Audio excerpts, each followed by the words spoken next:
really great to see so many people come out today to speak, listen to our two guests here. A lot of familiar faces, which is always very nice. I don't get too many cans and tomatoes and rotten vegetables and stuff thrown my way, but I am very proud to be this community's library director. As Kristen has mentioned, I've been here just a little over 7 years. I've learned a lot from this community. I'm very proud to serve. But before we get started, I do want to thank Kristen and Grace Hyatt, our head of programs and communications, for putting this program together.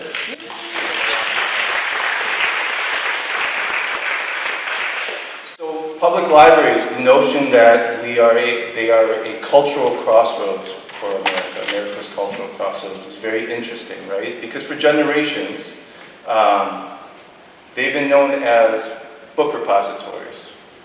You know, we get our books, bestsellers, classics, newspapers, and for students, the dreaded microfilm, right? That was it. They were quiet places, places where you would go and the stereotypical librarian would shush you. But things have changed. And more now than ever, public libraries have been tailored to serve their communities in various aspects. And today, they are both a haven and a resource for many people, whether they're U.S. citizens, new Americans, refugees, people that have English as a second language. So we want to talk to Deborah and Chris about that. And we want to talk about the library's current landscape in our country and touch on some of the wonderful services that Chris and his team provide Chicago, and also the impactful work that Deborah has been doing as the director of OIF. So thank you so much.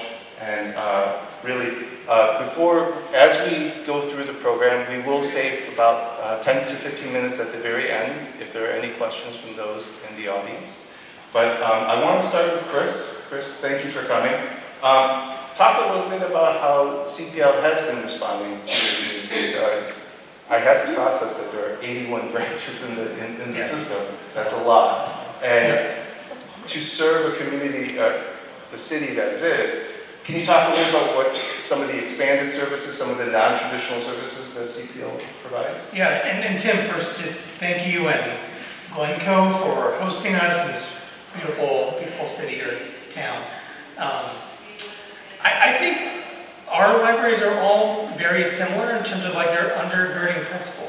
Like we are working with our communities, with our staff to figure out what are the needs and to find ways to respond to them. So in Chicago, our city has specific needs, and so what our services look like are a little bit different.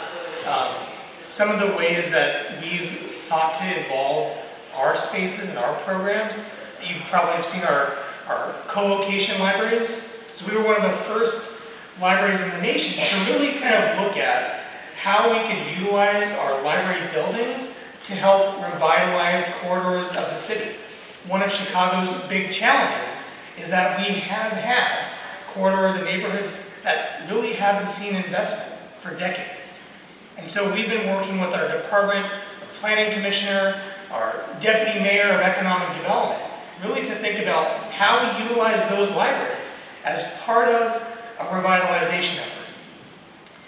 So we've worked with the Chicago Housing Authority on some of these co-locations. So they're not just a library space, they're co-located with affordable housing. Some of our most recent 3 announced libraries, they have a performance arts center proposed to be in the space. They have an entrepreneurial incubator hub, a health center, spaces for community-based organizations. So we're really thinking about what are the challenges of Chicago, and for us a lot of that's reinvestment and revitalization of neighborhoods, and that's sort of our most recent solution. And you've been with CPL for 2.5 years. 2.5 years. So maybe this is a bit of an unfair question, but when did you see those changes evolving, the needs of the community evolving, or have they always been there and it just took time for libraries to start responding to that? You know, I wish it was sort of like a full-blown solution and just the first time we did a co-location that it answered those needs. But really, I think it was initially an effort by Mayor Rahm Emanuel to figure out how do we creatively solve the challenge of not having a library capital budget. So we have 81 libraries, but a lot of that budget is for deferred maintenance. It's not for new buildings. And so Mayor Rahm Emanuel put together this creative solution. We'll partner with Chicago Housing Authority, we'll use HUD funding, and that will allow us to update those spaces. So in the beginning was really simply, we'll take affordable housing and we'll co-locate libraries with it. But what it's evolved to now is more of a conversation with neighborhood community groups, with our city council, with our other department heads, to figure out what should be co-located with those libraries. And the most recent one is in Altgeld Gardens. It's on the far south side, pretty close to Indiana. There's not even a brick and mortar grocery store in that space. There's a lot of resource desert in that area. And so that library got co-located with a child care center. This idea that we can co-locate our libraries with spaces where we're going to actually be able to impact the lives of those visitors. So as those young kids are coming in, they're getting child care, they're also picking up their books. We're able to teach their parents about early literacy. We're able to better serve students. So it's an evolving model, like all of our work. Right. And that obviously that affects the profession as well. I mean, kind of bringing it back a little bit to the North Shore, there are neighboring libraries in our area that have staffed social workers, counselors, grief counselors, wellness counselors as well. So we're seeing that change, that evolution in the profession as well. Right. So has CPL, when Kristen mentioned that we had a Zoom call last week, and one of the things we talked about that is that at some libraries now, their staff are being trained on how to use Narcan for those that overdose. Is that something that is becoming more, like, is it more? Are we seeing more instances of that? Not only, and it's certainly not in just urban public libraries, but certainly in the suburban areas as well. Are we seeing that more throughout the nation? I think, hands down, definitely. What we're working on doing is recognizing what issues and challenges our visitors come in with. So a lot of our work with our staff is making sure that people are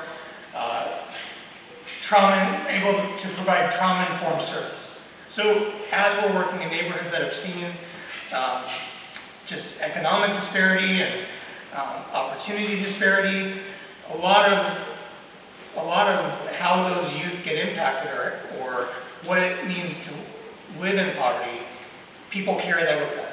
And so they're coming in our doors. We need to make sure that our staff are equipped and trained to recognize that. And if we're seeing an issue with someone who's experiencing homelessness issues or a mental health crisis, that the solution doesn't need to be, we're calling the Chicago Police Department. It could be that we're working with our public health department. They have a rapid response mental health team. And so really thinking about what challenges are people coming in with and how do we meet them, and that there are unique opportunities to make those engagements a chance to better their lives. And Deborah, I mean, for those that are perhaps unfamiliar, Chicago, in the Chicagoland area, I mean, we're very fortunate. We have a wonderful system like the Chicago Public Library System. But we're also home to the American Library Association. So we're in a wonderful environment for maintaining that and supporting the idea and the notion of intellectual freedom. And Deborah, your office has been met with a lot of challenges recently, and we'll certainly touch on that more and go in depth in that a little bit more. But can you talk a little about the office and what you do? Well, the Office for Freedom has been in existence since 1969, and our broad mission is to really uphold the ability of library users to make their own decisions about what they read, to provide access, and to make sure that libraries are able, through a series of statements, the Library Bill of Rights, the ALA Code of Ethics, to provide a certain level of service to library users that's centered on the user, their ability to make decisions, their ability to find the services and resources they need to improve their lives, to educate themselves, to enrich their lives.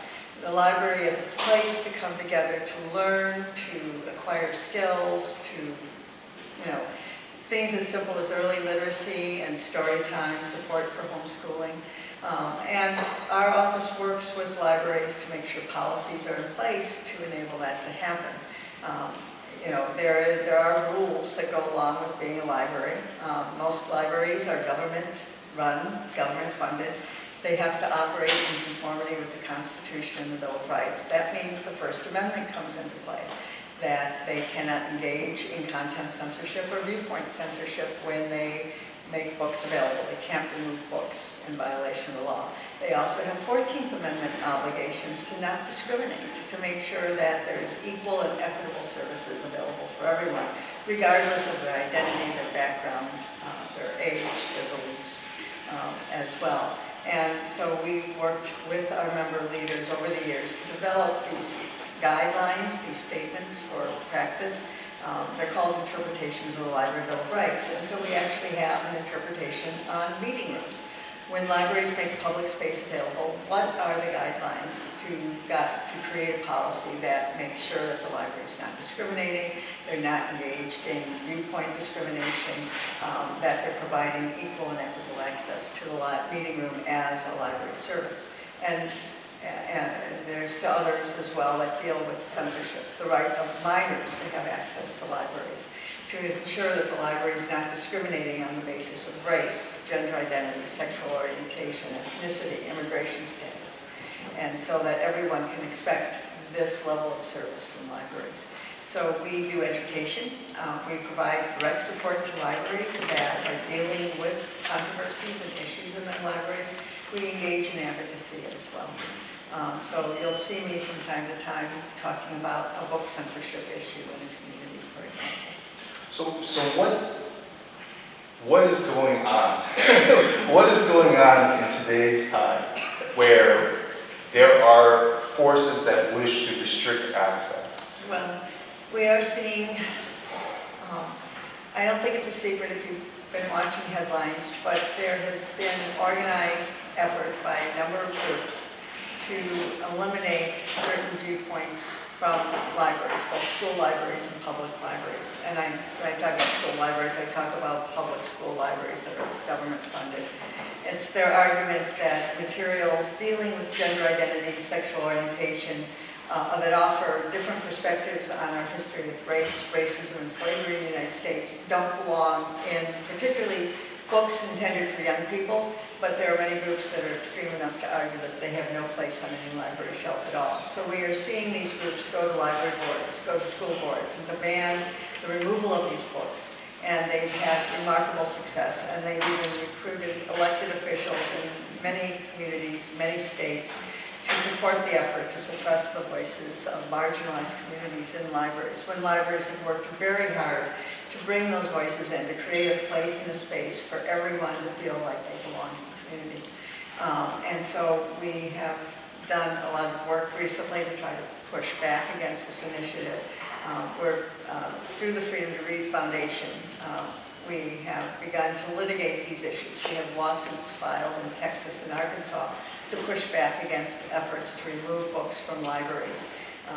The Texas lawsuit actually centers around a number of books that include Isabel Wilkerson's Caste.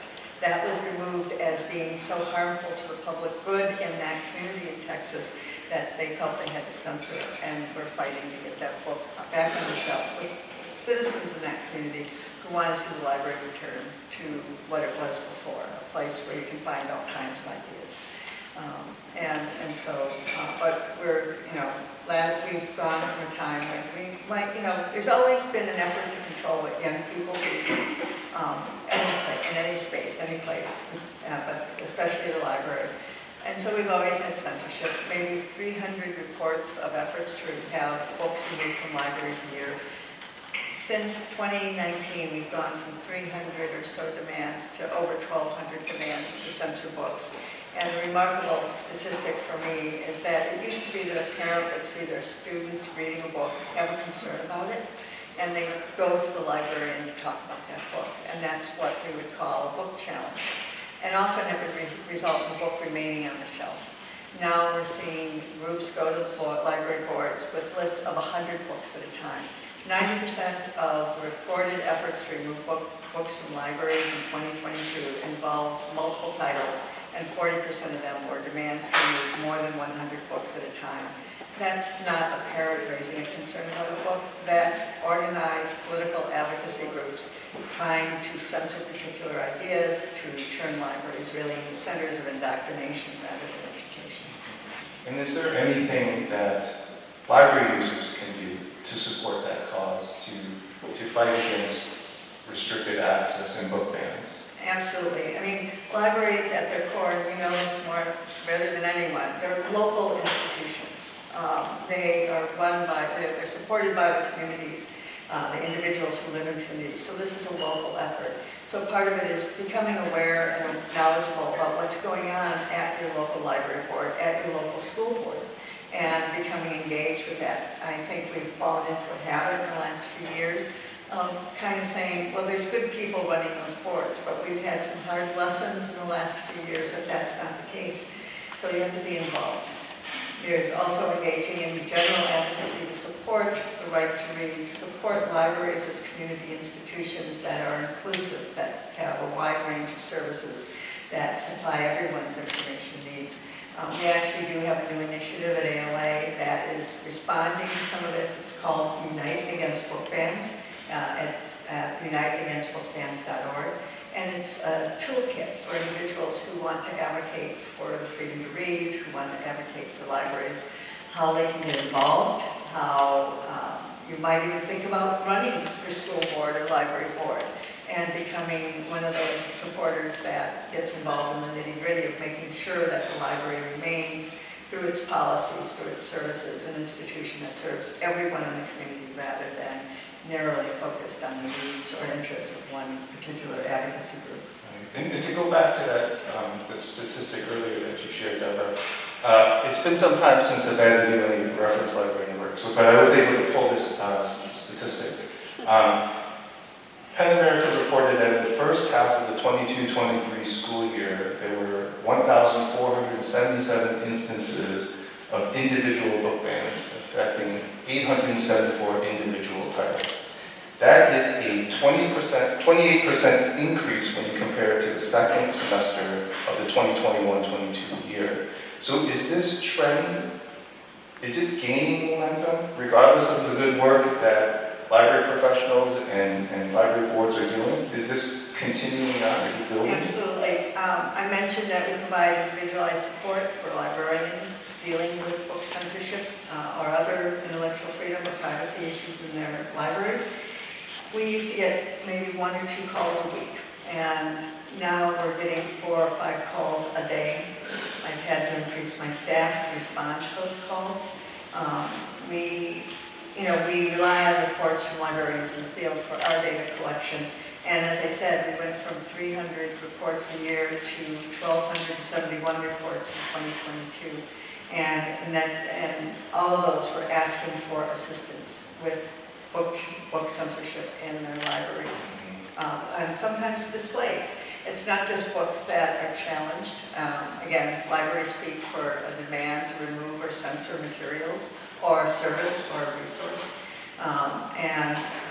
And so they're challenging pride displays. We had a number of instances here in Chicago where an advocacy group called Catholic Vote went in and deliberately checked out every book dealing with gender identity, sexual orientation that was out on display for Pride Month, so people could not see or read those books during Pride Month. That's an act of censorship. And how does the library cope with that? How does the library deal with that? And that's where we step in and talk to them about resources that can support replacing those books, developing policies and practices that prevent that kind of freelance censorship from happening. I mean, the sad thing for me for that is every library actually has policies in place that allow people to raise concerns about books. and have that fairly addressed by the library administration. And by doing this, they're trying to get around that. They shouldn't have to deal with raising a concern about a book and going through due process. They get to make the decision for the community as a whole, and we really push back about that. We really defend the right of every reader to make their own choice about what they read, every family to make their own choice about what books their children read, and to make sure that there's a range of books. And that's our mission in supporting libraries and doing this work. And I think ALA has done this amazing job as well in giving us some context for who these attacks are coming from. So they had done a survey, was it 2020? A 2020 survey, where they asked parents on both sides of the political spectrum to really answer, are you in favor of book censorship? And regardless of political party, over 70% of families said that they did not want to see their library collections or what their children were reading being censored. So I think that was a very important study because it helps us really understand that this is maybe a very visible issue, but it's not something that represents the majority of our country. This is a more of a... It is very much a vocal minority trying to control our public institutions, our public spaces, and have those public spaces only reflect their beliefs, their ideals, their vision for what libraries should do. And I used the word indoctrination a little earlier, and I don't think it's too extreme to use that. They want to silence certain voices and erase certain ideas from the public discourse and kind of turn the clock back to another time when, frankly, I make analogies sometimes. There were segregated libraries in the South through the mid-60s, and I'm seeing a similar effort around LGBTQ rights in the library, the ability of LGBTQ persons to find their books on the library shelf, to make use of library services, to have programming and displays these days. And we're seeing policies, toxic policies introduced in communities in certain areas that are absolutely restricting access to books, access to meeting rooms, and access to libraries, and not in a way that's intended to benefit the community. So Chris, what is CPL seeing? Because I think for the most part the headlines are kind of taken by what's happening in the outlying suburbs. Now's Main Public Library District for one, Downers Grove another, St. Charles another, yet another. The list goes on and on. But what is CPL? What is your team seeing? We don't see the same level of attacks on the collection we have. So we don't really get requests to remove material. But what we are seeing more of is questions about what programs we have. So if we're doing programming where we bring in someone who, and this is a recent example, we had a presenter who identified as LGBTQ+. They were doing a fashion program. So teens could come in. This is someone who does work in the fashion industry. They have their own collections that they sell. And so they're a reputable presenter. They've worked with the Chicago Park Districts. We've been working with them for over 3 years. No issue of inappropriate behavior.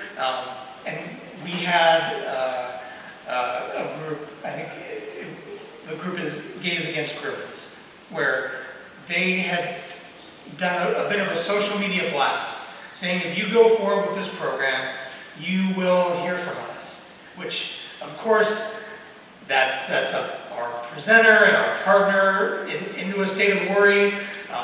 The parents who are sending their teens to this program to really just learn about fashion and learn from someone who has a career in this area, they're now then worried. So I think we're not seeing our collections really being attacked. We're seeing more of our programs and the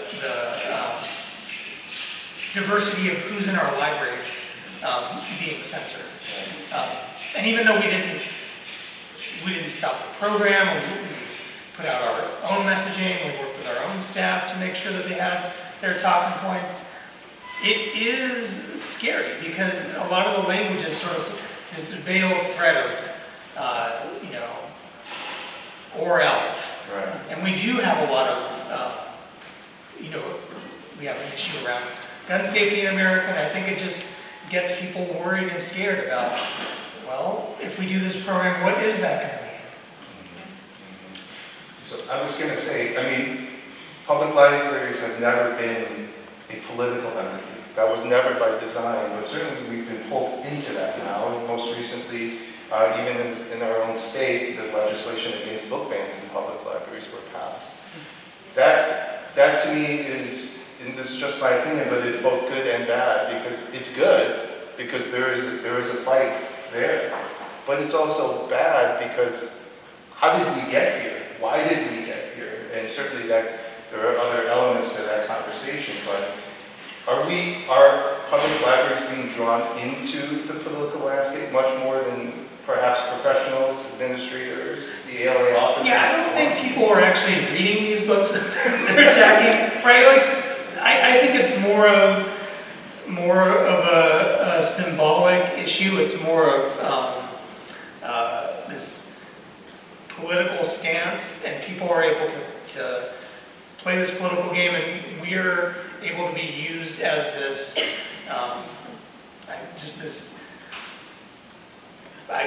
this piece in that that political chessboard. Right. And I think what's tough too is I think we're very fortunate. We have Governor Pritzker and Secretary of State Gene Lewis who said we're going to put forward legislation that is going to say if you're actively banning books, you may be in jeopardy of losing some of your state funding for your library. And I think it's also a political move. And my worry is that there are some libraries and there are definitely some states where their response is, that's great, go ahead and take the funding away. I mean, we've seen this in Missouri with their Secretary of State. So I think it's the right move to say that you can't just remove books. There's going to be some ramification, but I think it is scary to think about, well, there may be library boards, there may be some libraries where that threat of that funding isn't a threat to them. And they may say, that's okay, remove that library funding, and then what is the state of those libraries? What's the state of those staff and their work and their effort? And I will tell you that the threat in Missouri was truly frightening. We do work with the Missouri Library Association and Missouri librarians on that. And what we found out is that for many rural libraries, many rural communities in Missouri, the state grant is the only funding for library. If the state grant goes away, the library goes away. And that means all these small communities, all these rural libraries where the only ability to get on the internet, to make use of government services, to get books, would just go away because there was an objection to some 10 or 15 books in a particular library, or an elected official was taking seriously the idea that books dealing with gender identity and sexual orientation shouldn't be on the library shelf, even though no one's required to read those books. And that's truly frightening. I really do agree that tying it to funding is an issue, but and I'll just be a little pedantic here and draw on my lawyerly training. We already have a law against censorship, and it's called the First Amendment. No government entity should ever be in the business, even when it's in the business of supplying access to ideas, but telling people what to read, what ideas to consider, what ideas are orthodox or unorthodox. And that is what the Library Bill of Rights is built around and what our work is built around. And the fact that we have a political environment right now where it seems to be fashionable to ignore that imperative, to really treat that very fundamental freedom and liberty in a very bad way, it just frightens me sometimes. So. Right. And ALA's annual conference just wrapped up a couple weeks ago here in Chicago, and the feedback from the Glencoe Library staff that attended a lot of the focus was on this, training, kind of building momentum to kind of gear up and further the fight. Can you both talk about what sort of trainings are made available, what CPL provides, what ALA provides to library professionals? We regularly provide professional development opportunities for library professionals and library workers, library trustees as well. I regularly do workshops on libraries and the First Amendment and libraries and privacy law, which is my special area of expertise. Our office does trainings that help and equip librarians to deal with demands to remove books from libraries, what process to follow, what policies to have on the books, and how to navigate that very difficult conversation. And then one of the things I do is, and it was mentioned, you mentioned it in my biography, but we do training for county attorneys, city attorneys who represent library boards and school boards as well. And there are other parts of ALA that do different kinds of training. We have divisions for school librarians, public librarians, academic librarians that focus on their specialty as well. So we do a complete range of education on specific topics that are intended to equip library professionals with all the skills they need to address intellectual freedom issues. And Chris, the system has a large staff. How do you maintain a knowledge consistency across the board with them? I think to Deborah's point, when you go through library school, this is sort of ingrained in your education, and then our libraries have our collection development policies. So we really treat these as a disturbance of our library work and space, right? So people can't come in and start, taking books away or taking down displays. So we treat it as simply part of our standards of behavior, what we expect people to do when they're in our spaces. We did put out our book sanctuary campaign, so we wanted to give our staff some language and some steps that they could take for how they do this work in their branches. So they have their kind of like statement about intellectual freedom. They have sort of their guides on what others can do, so they can make their own displays easier. But it's more, we've seen it more about helping them with graphics and talking points and copy so that they can respond appropriately. And Deborah, I've also learned that the Office of Intellectual Freedom actually assisted the Haskell Free Library, the subject of a state society. Can you talk a little bit about what your office did to support that? Certainly. It's kind of an illustration because for all that we fight for libraries as spaces that provide for many needs, there comes a point when the library has to make a decision about what services it is providing to the community when its services are disrupted, and Haskell was an example of that. The Office for Intellectual Freedom got a call from the library director in Haskell in 2019, and he was just at his wit's end. I'll read you the report that he filed with our office that dates back to, and he says, the number of family reunions in the summer of 2018 was overwhelming for the library staff. And I guess we should, for those who might not have seen the play, understand that the Haskell Free Library and Opera House actually straddles the Canadian and U.S. border, two communities, Stansted, Quebec, and Derby Line, Vermont. And it was actually founded that way deliberately by a wealthy woman in 1905 with the intent of providing a place for both communities to come together around the border. And for decades, said that there was no issue, people would pass freely, but with the attacks on the World Trade Center, with issues around immigration and things like that, the border has understandably tightened there, and it's raised issues for this library where the border literally goes through the front hallway in the children's department. You can straddle the Canadian-U.S. border in the children's department of this library. And after the travel ban came in 2017, people began going to this library, people who could not travel to the United States but wanted to see their families, would go to the Haskell Free Library, and they would enter on the Canadian side, and their families who were in the United States would come from the US side, and they would meet in the library. They would have family reunions in the library. Those of you who've seen the play can certainly understand that's the background. But this became a matter for, newspapers and news stations did this. Sunday Morning famously did an extended story about this, and it became overwhelming for the library. And so Joel wrote me, Joel Kerr was the library director at the time, and he said the number of family reunions in the summer of 2018 was overwhelming for the library staff. There were simply too many people to keep track of, especially when watching out for the exchange of gifts, which must go through customs. The library staff, many of whom are volunteers, are not trained to be border security agents and have no desire to take on that role.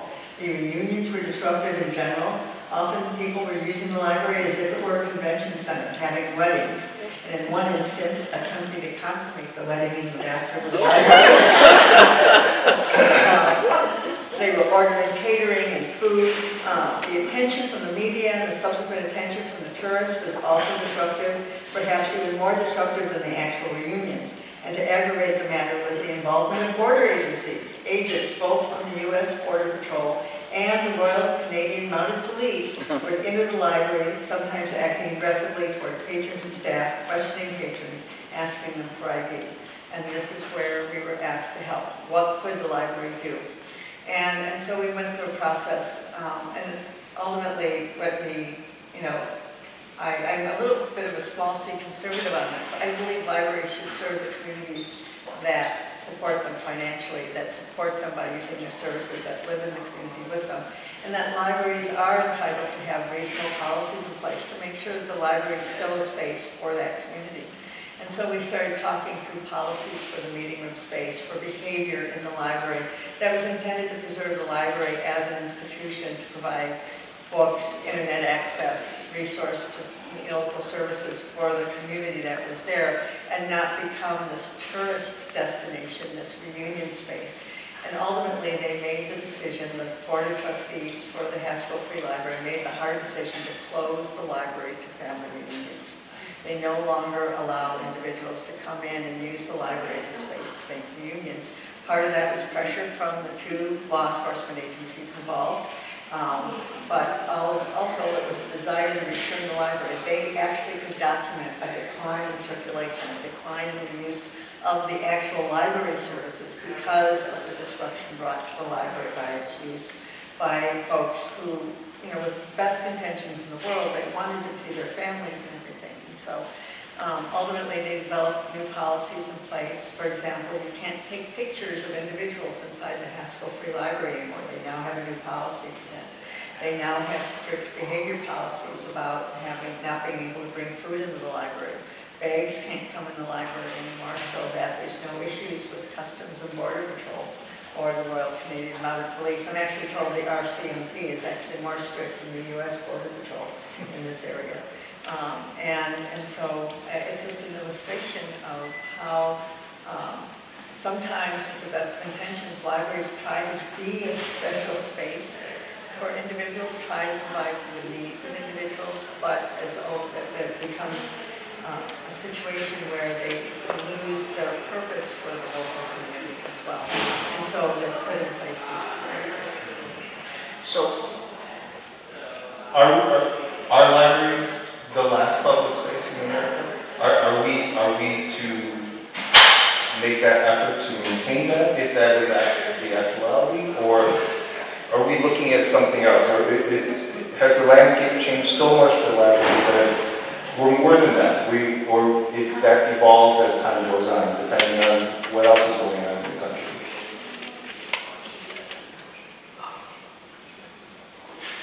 I think libraries are, I don't know if they're the last public space, but they're certainly a public space and they're a public good. And the way we constructed libraries, that they're local community hubs and should be serving those community hubs with, and I think of what libraries meant for me. I grew up in a single parent family. There was not a lot of money around, but it was the library that let me read, the let me discover, that supported me in all of that. I know I would not be where I'm sitting right here today without libraries being available to me. And I think we need to have that space where people can come and find what they need to live their best lives, to educate themselves, to learn, to enrich their lives. Because what is life? I mean, fiction books we read to enrich our lives, the DVDs we borrow, or the streaming services we can now subscribe to through our libraries as the technology evolves.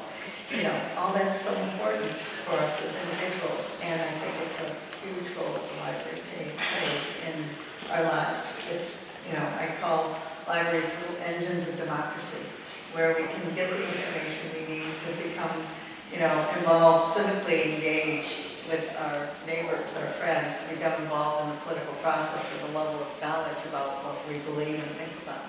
And, it's a miracle that, Ben Franklin founded the first library, but that idea that the government had a role in providing these resources so that the democracy had support for it, that everyone could be effective actors in the democracy or find what they need to become effective actors in democracy. And I think that we need to make sure we preserve libraries as that. Obviously I've worked for ALA for over 2 decades. I believe in libraries in a very big way, but I think it would be sad if we would allow political forces to turn the library into something different. Yeah, I would hope that we're not the last public space, but when you do look around, there are not a lot of spaces that are publicly available that aren't, a company or a service being provided. There's just not a lot of spaces that are for everyone, regardless of your political affiliation. And so I do think we probably are one of those last spaces where we're meant to be inclusive of all kinds of perspectives.